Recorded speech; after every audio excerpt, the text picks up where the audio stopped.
Hello and welcome to the Paranormal Tourist. My name is Tom Jordan. I am your host. I am joined to my right by Danny Magellan. Say hello, Danny. Hello, Danny. Every time.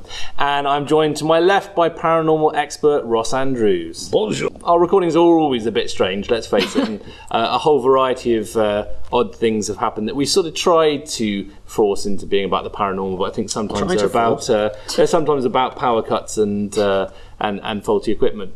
But this is a particularly unusual recording, as we are recording today from the stage of the Playhouse Theatre in Cheltenham, which, as far as I understand, Ross, is certainly a pretty creepy place, but it's a pretty place, a pretty creepy place, but it's alleged to be a pretty paranormal place as Extremely well. paranormal, right? And we're here as part of the Paranormal Festival, recording during that week, hopefully getting some stuff. And there's been lots of ghost hunters here, and there are some we better explain. It's very unusual because normally there's just us sat in the studio, but we have some nutters here with us. Somewhere. Go on, make a noise. No, you need more noise than that. The microphones are up here, not down there. More noise than that, please. Okay, so they are. In case you didn't know, there's people out there. We've all had to be dressed this time. That took it to a very strange place, very dark place. It's gone very weird. But really excited to be here. It is, like I say, it's a fantastically creepy place. Just being here in the theatre itself always makes me feel a little bit unsettled. I've done shows here before, and it always has a slightly kind of chilled feel. Maybe that is just something to do with the heating or lack of. But that's the big door at the back. That's the big door. It's the draft coming through the open door. So let's crack on now. I've been a little bit naughty in terms of my research this week on two counts. First of all, it's about a theatre that is located in Cheltenham, but it's not about the Playhouse Theatre because I thought we were here, so I won't talk directly about that. It's also, when I say research, it's something that I've been really interested in for quite a long time, but I know Ross knows a little bit about. So when I say research, I've got something I'm essentially going to speak briefly about, ask Ross about, and I'm going to let him. There's people here that won't have a clue what you mean with your research. Tom's research. He has one book, and most of his research is conversations he's had with us. Is what you actually mean? It's a children's book. I mean, it's sort of young adult. I mean, it's. Is it young adult? No, it's a children's book. It's a book. My main research document is a book by Peter Eldon. And it's called Amazing Spooks and Mysteries, and it's a book that I had when I was about 8 or 9 years old that sort of started my obsession with the paranormal, and unfortunately lost me a lot of nights of sleep as well in the process. And I managed to find a copy on eBay relatively recently, and it's got some great stories in it. I think it's opened up some important discussions. You spent 8 episodes of the last series publicising his book. It's not even available. It's not even easily available. It's out of print. Okay, so you've built up your research. What is this? Is it? So the Everyman Theatre. So this is the Playhouse Theatre, but the Everyman Theatre, which is not very far away. It's about sort of 200 yards from here if you go out the back. If you go out as the spectre flies. Is that a thing? Oh, thematic. Anyway, so I was in the Everyman Youth Theatre. Anyone else here? Ex-Everyman Youth Theatre? I was. That's Ross, by the way, who was speaking there, not Danny, just in case you couldn't tell from the voice. So Everyman Youth Theatre, and we got to do shows in various parts of the theatre, which was great experience. But one of the things that you used to get told about as soon as you entered the building were the creepy things. Great way of keeping teenagers and kids under control when they're doing shows is tell them just how terrifying the theatre can be if you stroll off anywhere else. Now, as far as I'm aware, there were certain ones in particular that we were told, and these were the ones that certainly freaked me out. There were some fairly standard sort of theatre. Somebody was working up on the chandelier and they fell off and fell into the auditorium. There is certainly one as well about hearing radio playing and going down to that place and there's no radio on, or you go down there, you come away from there and the radio's off and you hear it suddenly again, you come back down, it's been turned back on. The one that interested me probably the most, because I think it was a really vivid one that I found quite terrifying, and probably still would if I were in the vicinity of this particular place, is a story about, I think it's about the underneath of the stage from what I can remember. We're talking about a story that I was told probably 15, 20 years ago. A baby when I was a baba. And it's essentially about somebody going down underneath the stage and finding an old lady down there who was poring over something on a desk, only nobody knew who she was. There was no reason at all why she should be there. This person, as far as they were aware, the theatre was completely empty. And they've gone down to this place and they found a woman, I think possibly even had a conversation with her. Ross will correct me on all these details in a moment. And they've kind of gone, all right, this is a very strange situation. And then maybe, have... Yeah, I mean, I know the one you're talking about. I think it's pre-1988, which is when they rebuilt the theatre, I think. And it's the old part of the theatre, and if you go underneath the stage, which is haunted, that's some of the older section of the building, but unfortunately the part where that is now is full of electronics and where all the fuses and things and all that are kept, so you can't actually go to that place anymore. And if you knew the stage manager there, he probably would just wander past and go, all right, and then walk past at the time, and it's only about 5 minutes later when you go, Roger, who was that? And they go, no idea, let's go and find out. So yeah, that one is. But under the stage, we were doing a ghost tour there once, and we had about 4 or 5 of us underneath the stage, and I was telling them a story about a man who fell through the trap door. People out there, hello people out there again, right? Does anyone know the Chef Tom Kerridge off the television? Yes, you know him? Yes. He was part of the Everyman Youth Theatre a long time ago, and we were on stage doing a dance routine at the end of a show. If you see him now on television, he's not very big, but he used to be 30-something stone. Me and him were dancing next to each other, and the lights are flashing like this, and I turn around and go, yeah, like this, turn around again, turn back round, and he had completely disappeared. At which point I looked down, and he was wedged in the trap door. And it had given way underneath him, and his leg, thankfully there's a ladder under, his leg had gone through one of the rungs of the ladder and he caught himself on that, and this was the dress rehearsal for the show that was going to open about 4 hours later. So they rushed him off to hospital, and we quickly had to, it was a big fight scene with him and everything, and we had to quickly redo this entire fight scene with somebody else whilst he was in hospital, and he came back and he was limping and there was no way he could do it. Anyway, we were doing a ghost hunt and I was telling the people about this story, and I pointed above me and I said it was just here by this trap door, and then you heard this kind of bang noise, and I won't do it because there's so many microphones everywhere, but there was like a thud, a couple of thuds above our heads. And everybody there, and oh my God, what was that? Because we knew there was nobody else above us. And we came running out onto the stage, double checked, there's nobody there. But we had a video camera recording on the stage, and we played back the footage, and you can hear me talking about Tom and how he fell through the stage, and I said it was just here, and then you hear all of us going, oh my God, can you hear that? But there's actually no real noise on the recording. So the 5 of us, I think it was, hallucinated this noise, exactly the same noise, of somebody banging on the stage. So just because we all experienced a ghost doesn't mean it actually existed in real life, if that makes sense. But that one's underneath the stage. Most of the other spooks at the Everyman are above the stage.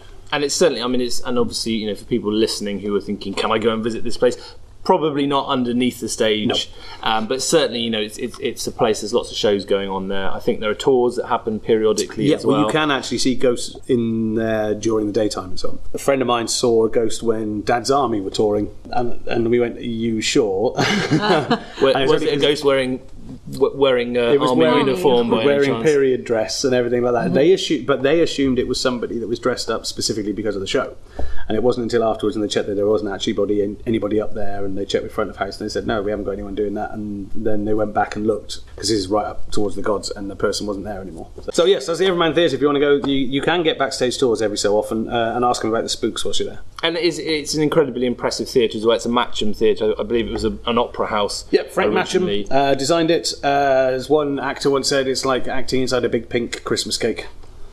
He also did several London theatres as well. Palladium, I think, is one of his.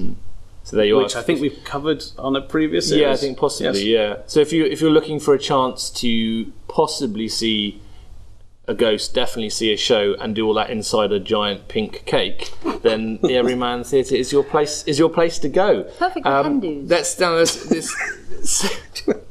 Let's see if you can link to that. Link, Danny. Yeah, come on.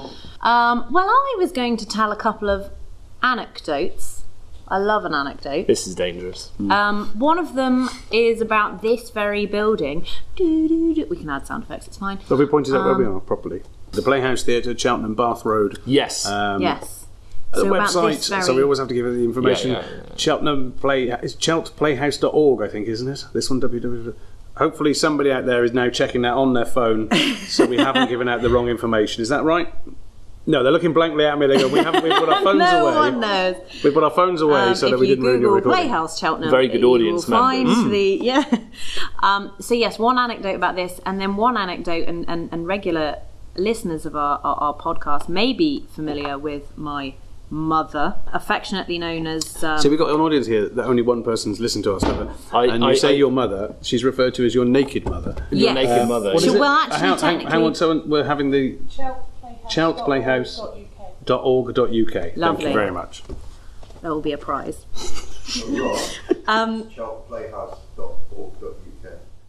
More people repeating More the same Would anybody else like to say Anyone it? else like to say it? Who would like to be on the recording? Anyone? Nobody. Okay. And as you mentioned, it's on Bath Road, and it used to be A a Bath bath, house. didn't it? Yeah, well, I have mentioned this, and I've mentioned bath. it. I've mentioned it into the microphone. You haven't, Tom. Lean forward. Right. And Start again. Did You you, just mentioned- say it used to be a bath? Because that's not correct. No, and you mentioned that it's on Bath Road. It did indeed used to be a bath, didn't it? A baths. Baths. Yes. Right, okay. It was a swimming pool, but we'll come to that in a minute. And that's, You're going to chat to us about that. Yeah, we're so still it's leading. So that's the Danny's place lead. you're about to talk about. But Ross is going to tell us more about it. Well, in I a have moment. two little anecdotes. So I'm I'll excited. start. I'm excited. I'll start with the naked Nana story, and then we can lead into that one. So a bit of background for anyone who has no idea what I'm talking about. My mum, one of the first anecdotes I shared in series 1 of the Paranormal Podcast was about when my mother scared me because she came. We had this kitchen in our old house. The windows looked directly out onto the garden, and I'd gone down to feed somebody else's gerbil or hamster or guinea pig. I can't even remember what kind of animal it was. I was very devoted to looking after it though. And I was chopping up my friend's food, carrots. Chopping up your friend. Chopping up my friend. This is a part of the story we've never heard before. This is now evidence. I was chopping up a carrot for my friend, and the whole family had gone to bed. I'd put the light on in the kitchen, which of course meant you could sort of see out, but not really. My mum, in all her wisdom, decided to come down, make sure I was okay, because we'd seen a scary programme, strange but true, that's presented by the delightful Michael Aspel. And so she came not downstairs. anymore, it's not. Well, no, not anymore. Well, it lives on in my heart. But... Sorry, you said that. Have I missed some news? Has Michael Aspel died? he's- No. Right. No, I will be. No one will be able to contact me for months after he dies. I'll be distraught, and it will be nothing to do with me. So she came down. I'm a big fan of his. She came downstairs to make sure I was okay, but she poked her head round. She poked her head round the kitchen door because she was naked. But of course, looking in the window, all I saw was a floating head. So that was my first paranormal experience. And then when I turned round and she'd come into the kitchen, I wish it had been a paranormal experience. But anyway, she's got this sort of naked Nana moniker. But She is known as Naked Nana. Yeah, she is, bless her, naked Nana. And she stayed in a house, it's a manor house in Southam, which is a nearby village. And she stayed there with one of her best friends because her best friend lived there. So it made sense.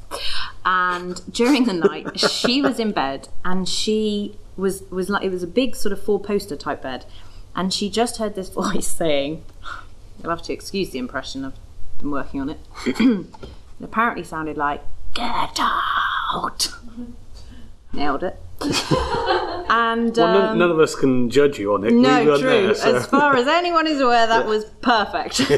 And she thought maybe it was her best friend or her best friend's husband kind of mucking around because the manor house was known to be haunted.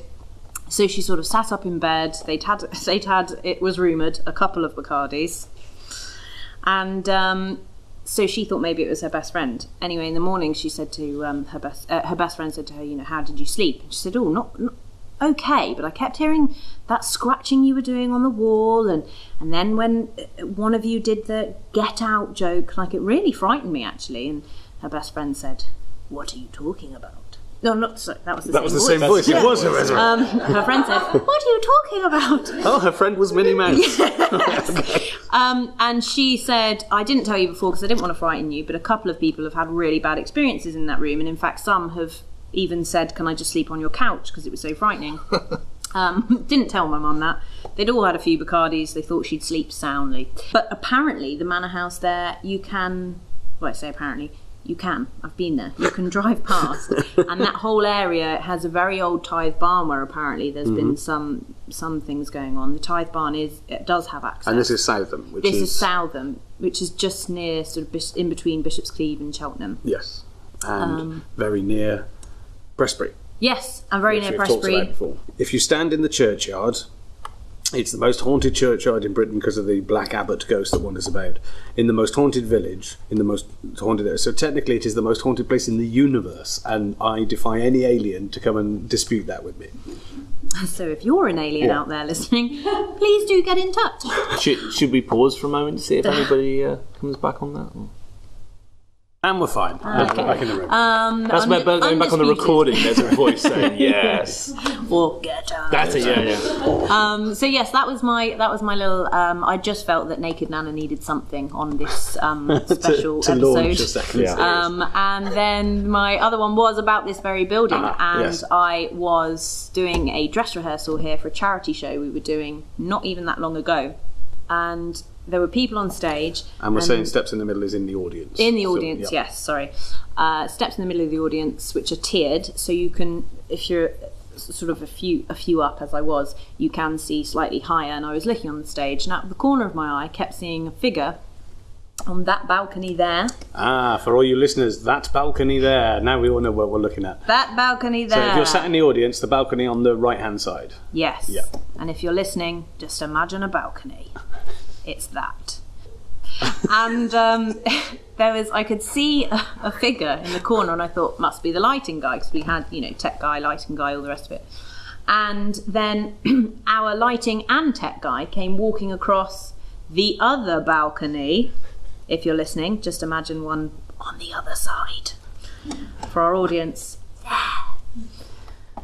Walking along, chatting. So I said to them, who's that over there? And they said, oh, very funny, very funny. There's no one else there. And I thought, okay, I'm going to go and get a coffee now, actually. And left just for a little bit. But there was a figure, and it was only out of the corner of my eye because I was assuming it was one of them. Could you describe the figure at all, or was it just like... well, funnily enough, I remember thinking, does it sound like Minnie Mouse, or can we do an impression of They that? waved and said, hello, how's it going?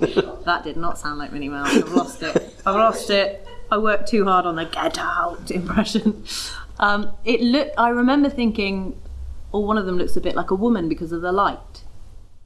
So I thought it looked like a woman, just sort of average height, average build. Just an average woman. Lady. Are you sure it wasn't Naked Nana? She's not average height. She's about 4'9". No, it definitely wasn't. I wouldn't have been able to see Naked Nana above the above the railing. If it was Naked Nana, thank God she's only 4'9". Yeah. So balcony's about 4'9". Yes. I am thankful for that, just in case she's been wondering. But yes, they would have been about 5'7", I'd say. Is that average?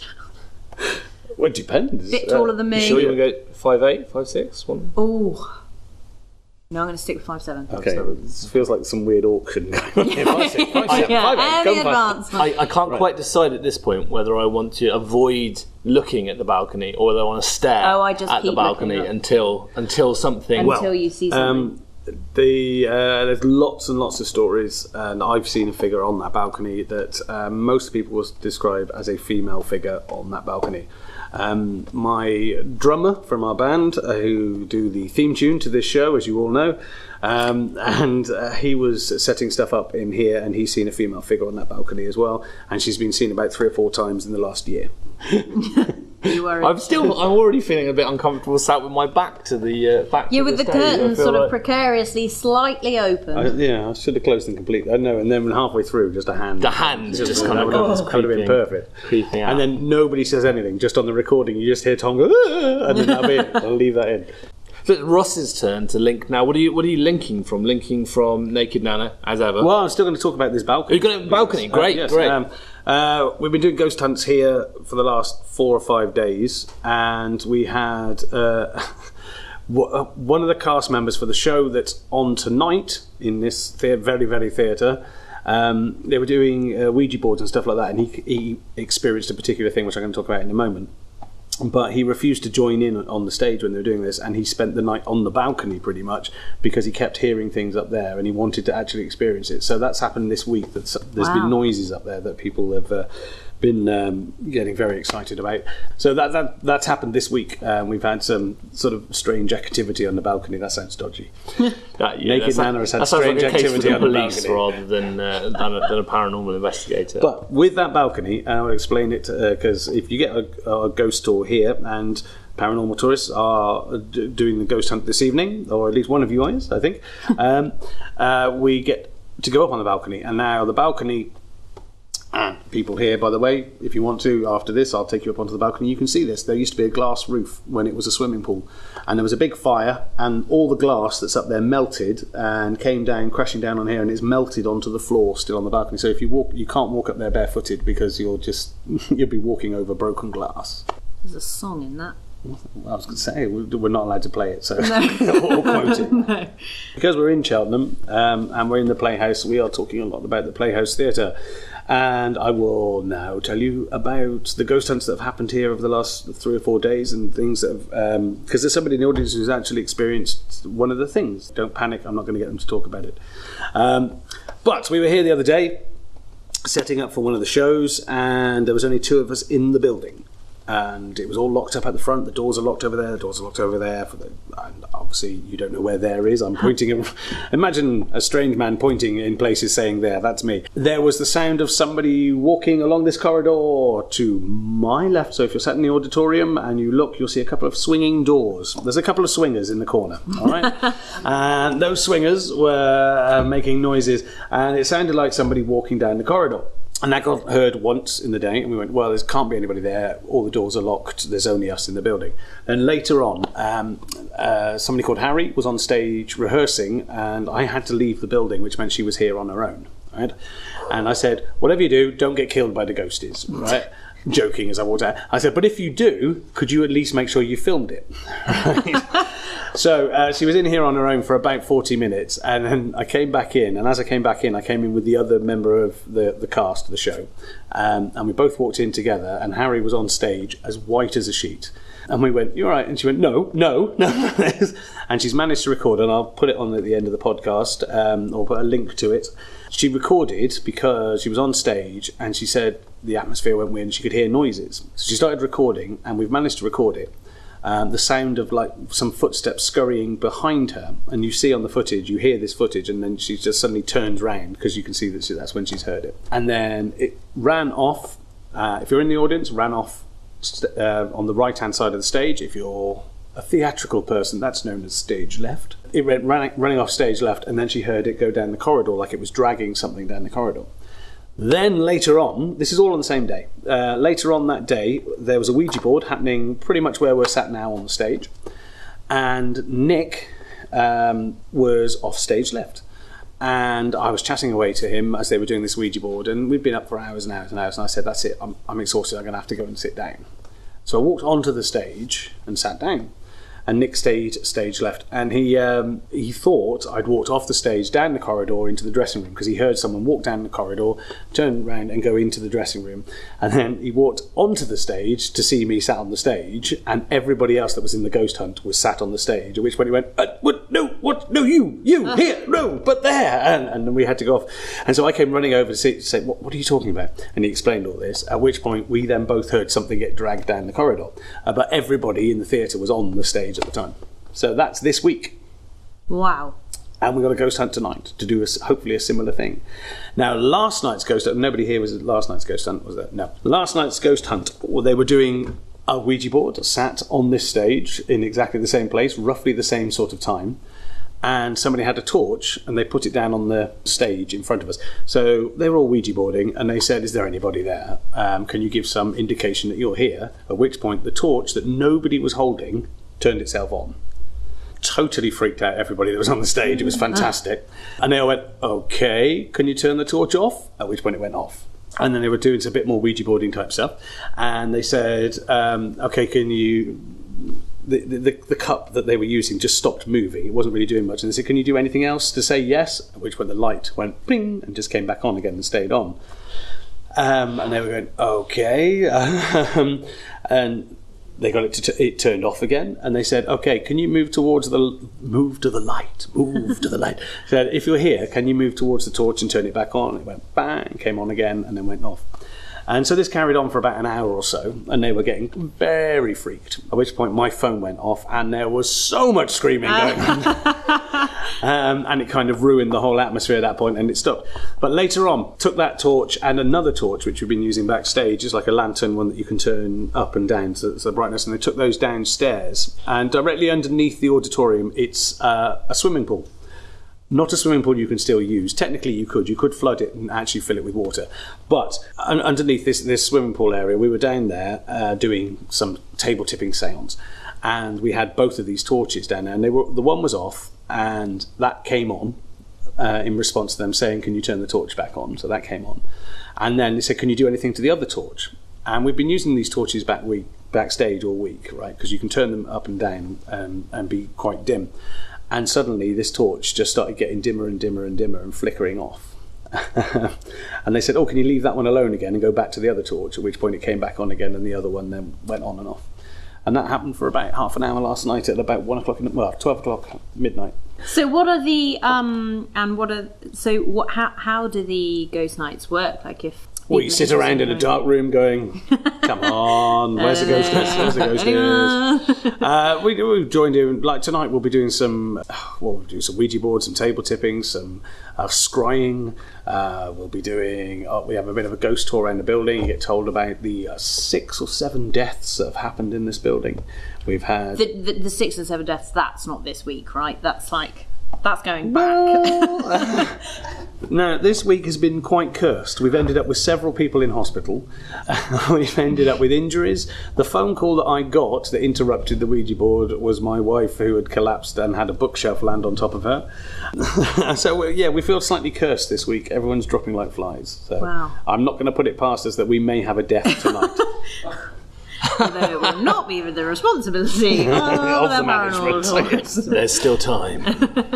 So that's the Playhouse. There's the spooks we got here. The most famous one, and I think we've talked about it before, is where a girl has walked on stage, a ghost of a girl. Is it like a little girl? Yeah, she's about 12 years old, yeah. And she died. If we explain this building, the building we're on now, it used to be a swimming pool. The auditorium is built above the pool, and the stage is at the deep end of the pool. I covered the swimming pool with boards and used it as a gymnasium. And this girl was cycling around the room, audience people, where we are now. This girl was cycling around inside here, and she crashed into, I think, a vaulting horse, and it fell over and crushed her to death. They've been seeing this ghost of the girl for years and years and years, and they've always said she's somewhere between 10 and 14, that sort of spectrum.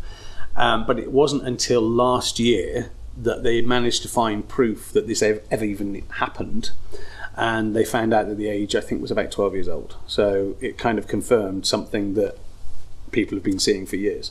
Yes, because didn't they at first, I remember hearing about it quite a few years ago, and the assumption was that she drowned or something because they didn't know the details. Well, we've filmed quite a few programmes in here, and most of the mediums and things like that, they'll do Ouija boards and seances, and all of them go, oh, I'm getting the ghost of somebody, and they drowned many. There's never, ever been a drowning that we are aware of in this building. Never.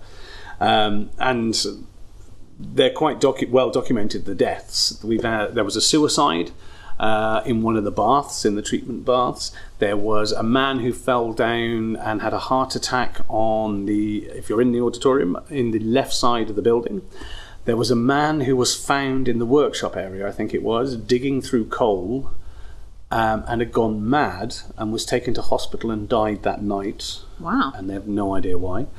There is what else on the right hand side of the building? If you're in the audience, on your right hand side, there was a death on the far building, which you guys are going to be in tonight. And now is a poltergeist activity that goes on there as well. In near the bar area. Yes, in the bar. If you're sat in the green room bar, we've often heard people walking around upstairs, which is a rehearsal room, and it's not until you point out that there's nobody up there and the doors are locked that you realise it's paranormal. Now, there's a staircase. We were wandering around last night, and I was telling everybody, okay, we're now going down the corridor of death, the corridor of doom. This is the staircase of doom. These are the mild peril toilets, I think they were called.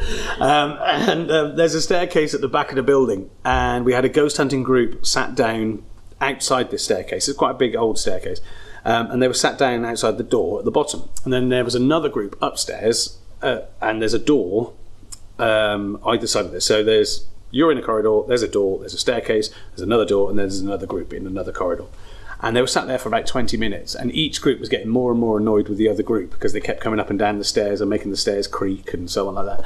And it wasn't until afterwards that they proved to each other, that by their recordings on their phones, that neither group had moved. They were just getting wound up by a ghost, basically. Oh, wow. But they could prove that neither group had actually moved at all. We come to that section of the show which relies on our audience a little bit, and that's the Q&A. Well, yeah, section. because we have no ghost gimp with us today, so they are technically the ghost gimp. Ghosts always seem to be attributed to buildings, theatres... Okay, we've got to repeat what you're saying. Ghosts always seem to be attributed to buildings, theatres... Possibly pubs. And possibly pubs. Most definitely pubs, I can tell you that. Fingers crossed. There's a good one with pubs especially, but go on. So I was just going to qualify. Yeah. Do we know many examples of... Do we know many ghosts examples? in the countryside or in the open air? In the countryside or open air. Roads? Right, so basically ghosts that aren't attached to buildings. There's loads. Where we are now, quite a famous one, just up the road in Prestbury, there was a ghost of an entire Victorian funeral procession between the roads between Prestbury and Southam, which you were talking about earlier. And it was a teacher, I think, was driving along and saw this funeral procession, thought it was a real funeral procession, and then she went, but it was going through the middle of a field. It just felt a bit weird, so she turned her car around and went back, and the whole thing had disappeared completely. And there's you quite often get people say, oh, well, if there's ghosts, why don't we ever see ghosts of, like, a cow in a field or something? And I would say to them, well, perhaps you have. You may have seen it, you've no idea. Just there's a cow in a field. Is it a cow? Unless you've gone up there and poked the cow. Which we do not suggest. No. So if you could all go, poke some cows and tell us if your hand goes through them. But we were filming in St Breville's Castle with Michaela Strachan. For those of you who are British, you'll know who she is. If you don't, she's a megastar. She's a pop career was startlingly fantastic, and she's a huge megastar that filmed with us. She's a TV presenter that had 2 singles out in the 80s, and they were awful. Anyway, we were filming with her in St Breville's Castle, and I was talking about ghosts there, and I said there's a ghost of a dog. She said, oh, right, well, what does it look like? And I described the dog. She said, oh, well, they've got one of them here. And I said, no, there's no dogs in the castle. She said, yeah, the dog that's over, and she'd seen this dog wandering in the castle. And I said, no, dogs aren't allowed in here, and we've got the keys, and you're the only people here. But she thought it was so real that she just assumed it was a dog. And she would have left that castle thinking she hadn't seen a ghost. If it hadn't been the conversation that we had, she would just assume there was a dog in there. But, as I said, they are a lot in the Forest of Dean locally here. There's a lot of stories of strange apparitions in the road. If you go near Clearwell, between Clearwell and St Breville's, there is the ghostly apparitions of Roman soldiers and slaves tied together being dragged along by Roman soldiers. And some of the most famous ones of things not attached to buildings would be phantom hitchhikers, which everyone's heard at least one urban legend of a phantom hitchhiker story. And there's quite a few of them around here, just up the road, and I can't remember the name of it, and I would desperately try to, but I think I've talked about it in a previous episode. There is phantom coach and horses. There's quite a few of those. If you go to Burford, that's what I'm thinking of, there is a famous story of a phantom coach and horse that actually goes over the buildings as well, over the roofs, in a kind of like Father Christmassy way. Delivering death and destruction with his mighty sack of doom. Well, that's the title for this week. Santa's Mighty Sack of Doom. Now delivers for Amazon as well. So yes, you can get them. It's just if they're outdoors, well, you're more likely to see them in buildings because you've got people in buildings all the time. Whereas you might have a ghost that happens every minute of the day in the middle of a field, but if no one's walking past it, Well, there's a woman at Hoover, isn't there? there's a Hoover. What? There's a woman at Hoover. Oh, Hoover. There's a place called Hoover, by the way.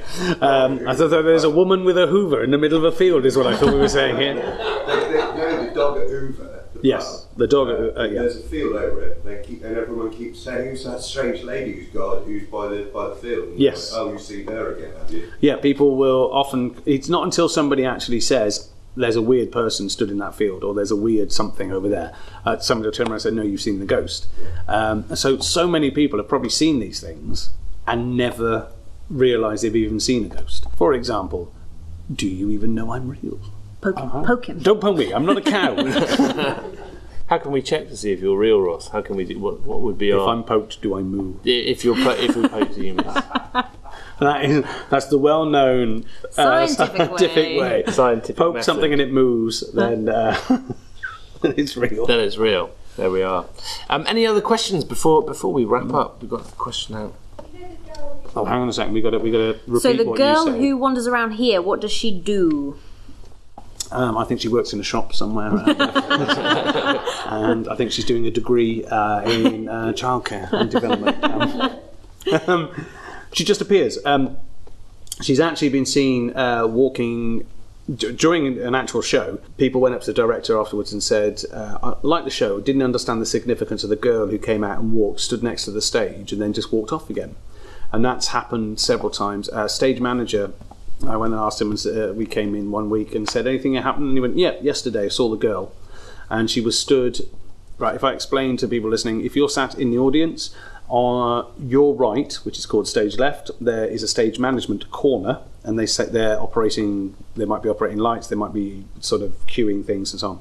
And they turned round and the girl was stood behind them, and he just assumed it was a member of the cast, and then sort of looked back at his script and went, oh no, hang on, there's no kids in this show, turned back round and they were gone completely, but they were just stood right next to them at the time. So they tend to be on, as I said, if you're in the audience, on the right hand side. They're very rarely on the other side, but on the other side, which is stage right, or the audience is left, right at the back there is a bunch of ladders that are all tied together, and they're up against the wall, and quite often we've done ghost hunts and said, okay, if you're here, do something, and all those ladders just start vibrating and shaking as well. I hope that answers your question. Hello. Oh, now you've got to do somebody, the greatest impressionist in the world has to listen to your voice. Okay. Oh, scrying. So some of the activities we do on the ghost night. You've got to repeat the question first. So in the voice. Do the voice. No, I can't. I can only do get out. Okay, do it in that voice. Do it in that voice. So you do things like Ouija boards and the table tipping. Yes. What's the other thing? Scrying. Scrying. Right. Very good impression. Thank you. Scrying tonight. It goes back to an Egyptian technique where the priest would get a black bowl or obsidian bowl and fill it with water so it had a reflection to it, and you stare at a reflection, and what we do is use a mirror because it's a lot cheaper and easier from Poundland, and your face will change. Now what it's to do is you do it in a very limited light, and your brain is struggling to make sense of what it's getting, so it tries filling in the blanks. And the idea is that the brain will go, is it this? Can I see this? Can I see this? What is it? Is it this? And the idea is that something is communicating with your subconscious and giving the brain the information that it needs to create the image. So if you had a camera on your face doesn't change at all, right? But what you perceive in the mirror will suddenly look like somebody else's face. You'll be looking at your reflection, and then you can watch the reflection close its eyes quite often and open its eyes, and you're going, oh, I've just blinked. How the hell did I just see me blink? Right? And you'll get a completely different face. It's phenomenal, and I don't want to give too much away because I know we'll be doing similar ghost hunts and things here, but they've been scrying for the last 2 or 3 nights, and people who've not been on the same nights together have given exactly the same description in one of the particular rooms, one of the dressing rooms, and given exactly the same description of a person. And these people don't know each other, they've never spoken to each other, and they're on different nights. Wow.